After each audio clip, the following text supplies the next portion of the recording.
Yop, ici Vemaillet pour une nouvelle critique. Et donc, comme tous les mardis, nous allons faire une critiquer parce que c'est pas vraiment ça. Je vais faire une critique donc sur une série qui m'a énormément marqué, que j'ai découvert il y a même pas 1 ou 2 ans en traînant sur Netflix.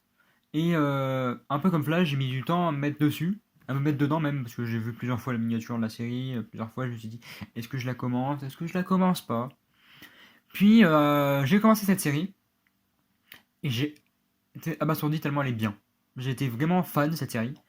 Et on va dire qu'à la fin de cette série, parce qu'elle est aussi finie comme Arrow, et ben j'ai été triste.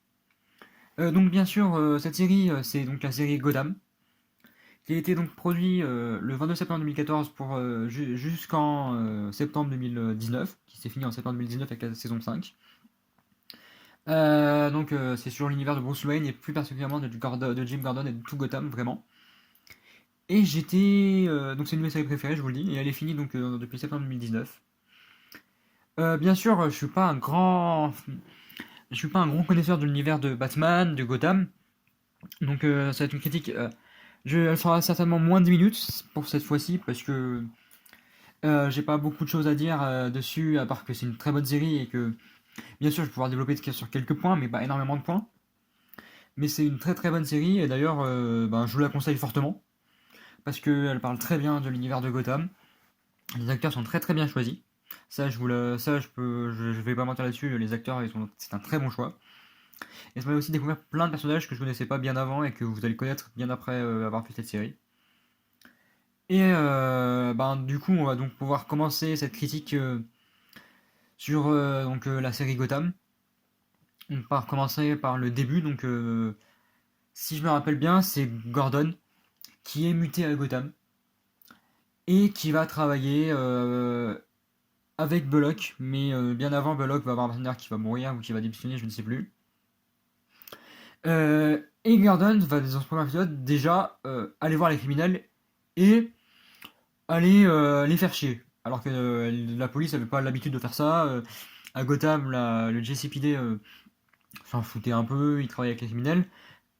En témoigne bien sûr ben, Bullock, qui a comme comment dire, comme espion, comme contact, Fish Mooney, qui est une criminelle de Gotham. On va voir à peu près jusqu'à la fin de saison 5, je crois. Elle a été ramenée à la vie plusieurs fois. Oui, c'est tout à fait ça. Et on va se rendre compte d'ailleurs qu'elle a un valet qui s'appelle donc Oswald Cobblepot. Et bien sûr, on en parlera plus tard, et vous savez déjà qui va devenir. Mais en venant à ça, ben, Gordon n'était pas trop pour. Et dans toute la saison, elle commence vraiment calmement, mais elle va monter énormément à chaque saison. Et à la fin, c'est une saison 5 en fanfare, le dernier épisode est magique. Et donc, à la fin, Gordon va, dans toute la saison, essayer de grimper les échelons, en passant même par la prison. Il a même fait la prison. Euh, pour euh, pour que la police arrête d'être corrompue par les criminels et soit contre les criminels. Donc, dans la police, bien sûr, il y a Bullock, qui est un bon coéquipier et qui va finir même un moment inspecteur, je crois. Qui est déjà inspecteur et qui va finir directeur à un bon moment, à la fin de la mort de leur ancien directeur. Je crois qu'il était directeur par intérim, je sais plus. Et on a aussi un gars très très important dans la série qui va avoir des proportions importantes à partir de la saison 2-3. C'est Edward Nigma, qui est donc un inspecteur de police, plutôt un scientifique qui travaille pour la police, et qui est amoureux d'une autre de ses collègues. Et donc, en parlant de celui-là, Edward Nigma, c'est un peu mon personnage préféré parce qu'il va devenir donc, vous pouvez l'appeler le Sphinx de Riddler, l'homme mystère, voilà. Et il est génial en homme mystère. Franchement, j'ai vu la première fois où on l'a vu en homme mystère, j'étais abasourdi tellement ces énigmes sont très bien trouvées. Ça m'a donné envie d'en savoir plus sur cet homme. Et je cherche encore à en savoir plus. D'ailleurs, il y a un bon jeu là-dessus avec Arkham, toute la trilogie Arkham, les 6 jeux Arkham sur console. Et ce Enigma est juste mon préféré. C'est pas le seul. Hein. On a qui d'autre d'important. Bah, après, donc Oswald Cobblepot, on peut en parler maintenant. Hein. Donc il a failli se faire tuer par Gordon. Fishmoon avait ordonné à Gordon de le faire, mais il l'a pas fait. Et donc il va revenir et ça va finir par être le pingouin. Donc on connaît tous le pingouin. Mais c'est pas le pingouin gros, le gros pingouin qui va devenir un gros pingouin. Il a le costume, il est pas gros, hein. Il est tout mince. Il a le nez du pingouin, bien sûr. Donc l'acteur est bien choisi. Et vraiment bien choisi comme acteur. Et à la fin, ils vont travailler avec le Nigma. Parce que au début, ils travaillaient ensemble. Puis à la fin, ils ont été rivaux. Parce que les deux voulaient obtenir Gotham, les endroits de Gotham. D'ailleurs, Enigma avait pour. Quand Fishmoney est morte, Enigma. En fait, Oswald Cobblepot a repris Butch, un des alliés de Fishmoney, qui va devenir Solomon Candy, avant de redevenir lui-même. Mais il était très bon en Solomon Candy, il a travaillé pour Enigma aussi parce qu'il avait pas de mémoire, quoi. On a qui d'autre Ben, après, Gordon a aussi une femme, il a eu plusieurs femmes. Il a eu Barbara Gordon, comme on le sait tous, avec qui il vivait déjà par sa saison et tout. Puis ils se sont quittés dans la saison 1. Et elle va essayer d'obtenir un bar, elle va devenir presque criminelle, puis ensuite anti-héros, puis même enceinte de Gordon. Alors ils auront un enfant. Il a aussi été en couple avec la journaliste Valerie Vale, qui est assez connue dans les comics pour être de Arkham Knight. Et avec sa femme de la vraie vie, qui joue Vanessa dans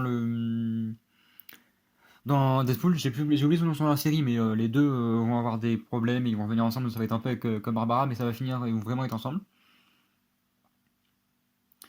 On a aussi l'apparition donc, de Harvey Dent. Pas pour longtemps et on ne le voit pas vraiment devenir double face. On a l'apparition de Bane, dans la saison 5 ou 4, est vraiment bien. C'est un bon Bane, même s'il est différent du Bane tout badass de Thor Hardy. Parce que c'est les seules références que j'ai vraiment dans les films, parce que j'ai peu de comics sur Batman. Et ensuite, on a aussi euh, Nissa Al Ghul.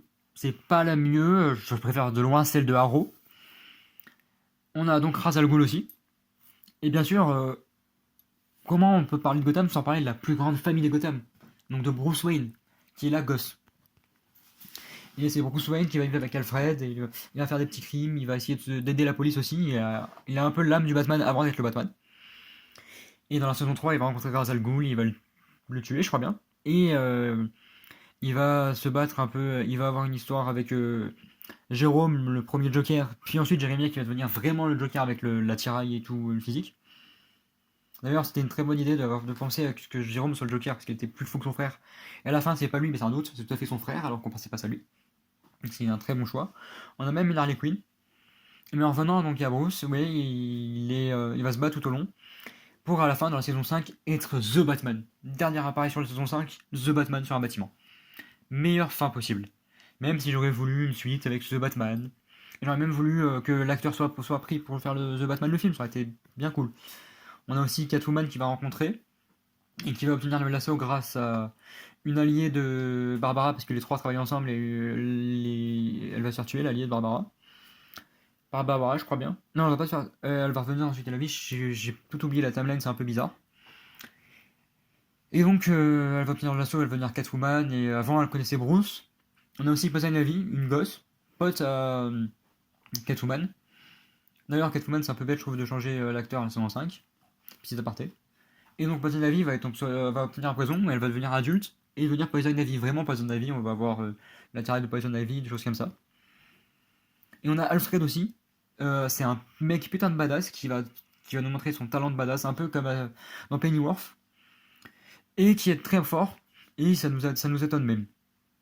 Donc voilà, la série est vraiment bien. On a plein de références à Batman, on a plein d'idées, on a plein de personnages intéressants. J'en ai peut-être oublié plein.